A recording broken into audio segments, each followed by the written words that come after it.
Kemudian tatkala beliau berumur 15 tahun, maka beliau sudah diberi izin untuk berfatwa. Jadi sudah jadi mufti, ya. Mufti di mana? Di kota Mekah. Bukan mufti Roja, ya, bukan, ya. Mufti di kota Mekah. Kotanya para ulama. Al-Imam Syafi'i masih 15 tahun, masih sangat muda, sudah diizinkan untuk berfatwa. Menunjukkan ilmunya sudah sangat luas. Ini agar kita tahu bagaimana cerdasnya Al-Imam Syafi'i rahimahullahu taala. 15 tahun sudah jadi mufti. Luar biasa. Bismillahirrahmanirrahim. Assalamualaikum warahmatullahi wabarakatuh.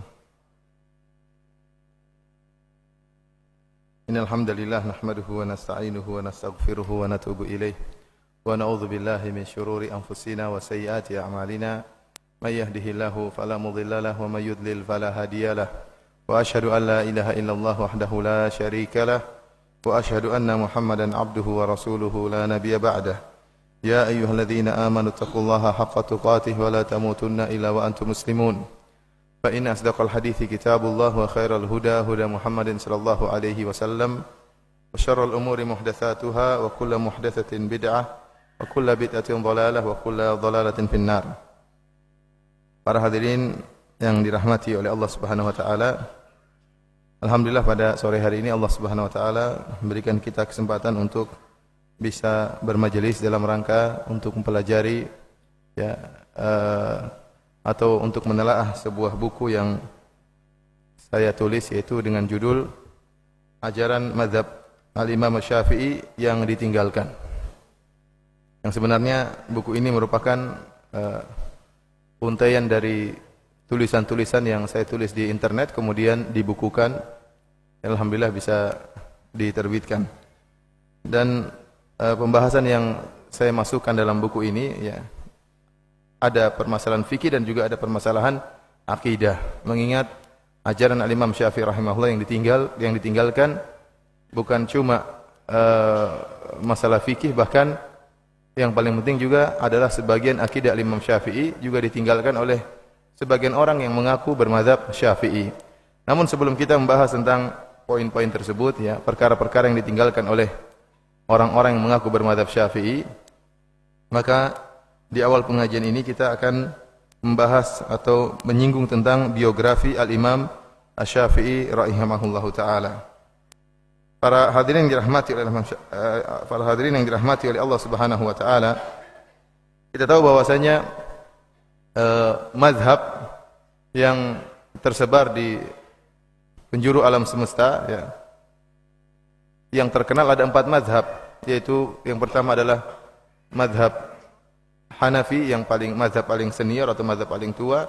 Kemudian mazhab Maliki yang dibawa oleh Al-Imam Malik rahimahullahu taala. Kemudian mazhab Al-Imam Syafi'i, dan yang terakhir mazhab Al-Imam Ahmad bin Hanbal. Selain dari 4 mazhab ini, tentu ada mazhab-mazhab yang lain, tetapi tidak tenar sebagaimana 4 mazhab ini. Dan di antara mazhab yang paling tersebar, ya, adalah mazhab Al-Imam Syafi'i rahimahullahu taala di penjuru alam semesta ini. Dan Al-Imam Syafi'i rahimahullahu taala, ya, beliau adalah seorang imam yang sangat cemerlang dan sangat jenius, akan nampak jelas dari biografi beliau, ya. Sehingga bahkan sebagian orang-orang yang dahulunya bermadzhab sampai berpindah mazhab ke mazhab Syafi'i. Sebagian bermadzhab Ahlul Ra'yi, mazhabnya di atas mazhab Al-Imam Abu Hanifah, berpindah kepada mazhab Al-Imam Syafi'i. Demikian juga sebagian ulama dari mazhab Maliki, ya, karena kagum dengan Al-Imam Syafi'i, maka berpindah kepada mazhab Al-Imam Syafi'i. Karena beliau memang orang yang sangat cerdas dan diakui kecerdasannya. Al-Imam Syafi'i rahimahullahu taala, beliau dilahirkan pada tahun 150 Hijriah. 150 Hijriah. Beliau dilahirkan di Gaza di Palestina atau di Asqalan. Ya, Gaza, ya, ternyata merupakan daerah tempat lahirnya Imam Syafi'i rahimahullahu taala pada tahun 150 Hijriah. Dan beliau secara nasab, ya, bertemu dengan Nabi sallallahu alaihi wasallam kepada kakek buyut Nabi sallallahu alaihi wasallam, yaitu bertemu pada Abdul Manaf. Abdul Manaf. Jadi dari sini kita tahu bahwasanya Imam Syafi'i adalah seorang Quraisy, ya, seorang dari suku Quraisy. Makanya dikatakan Al-Quraisy. Dan nasab beliau bertemu dengan kakek buyut Nabi sallallahu alaihi wasallam, yaitu Abdul Manaf. Beliau tidak dilahirkan di Mekah karena kita tahu orang-orang Quraisy tinggal di kota Mekah. Akan tapi ayah beliau merantau ke Palestina bersama istrinya, bersama ibunya Imam Syafi'i. Kemudian lahirlah Imam Syafi'i di Palestina.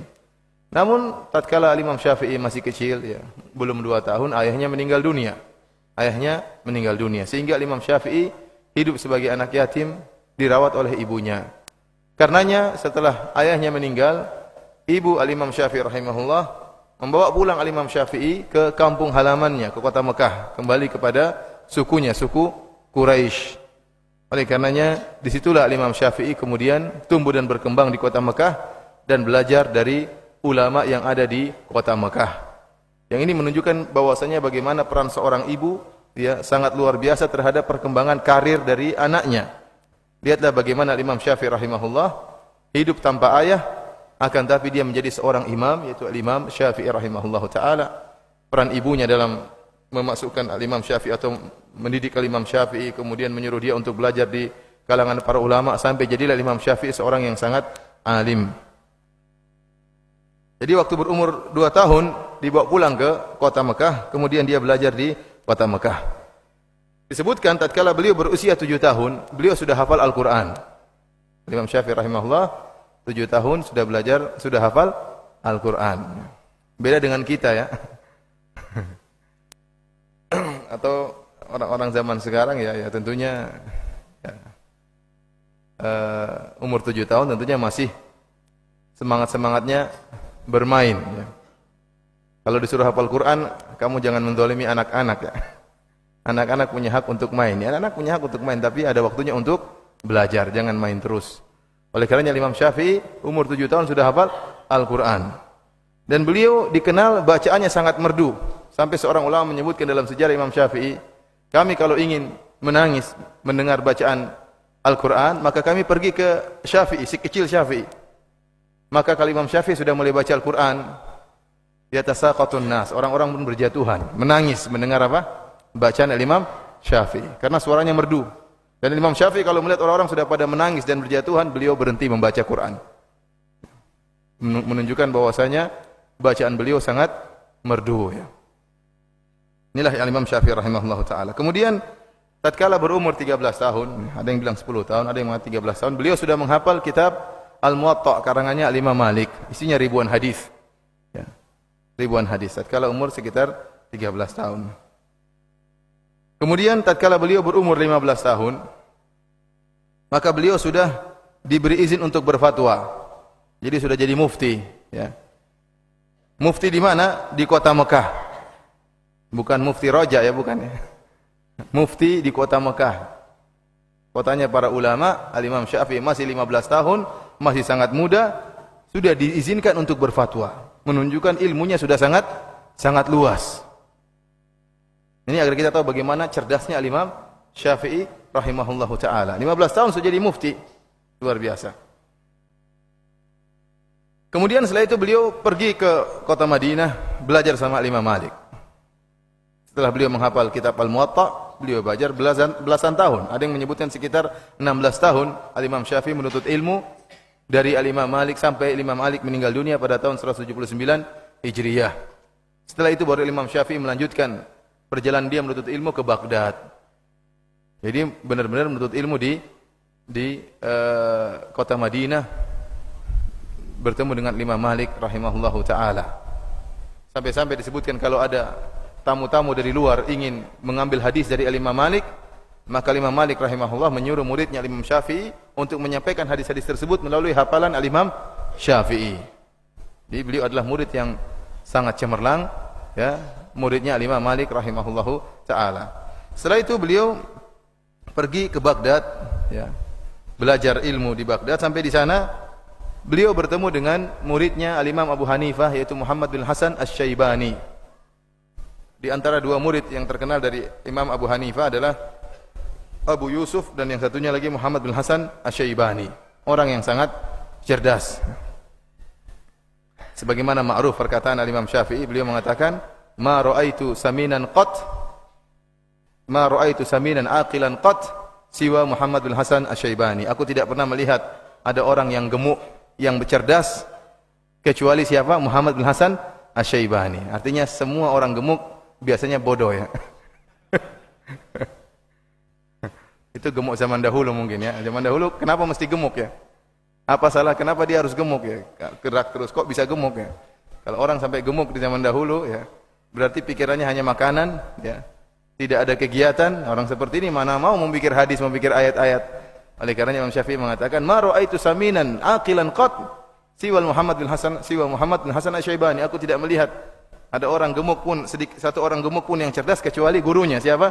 Muhammad bin Hasan Asy-Syaibani. Namun bukan berarti yang kurus pasti pintar ya.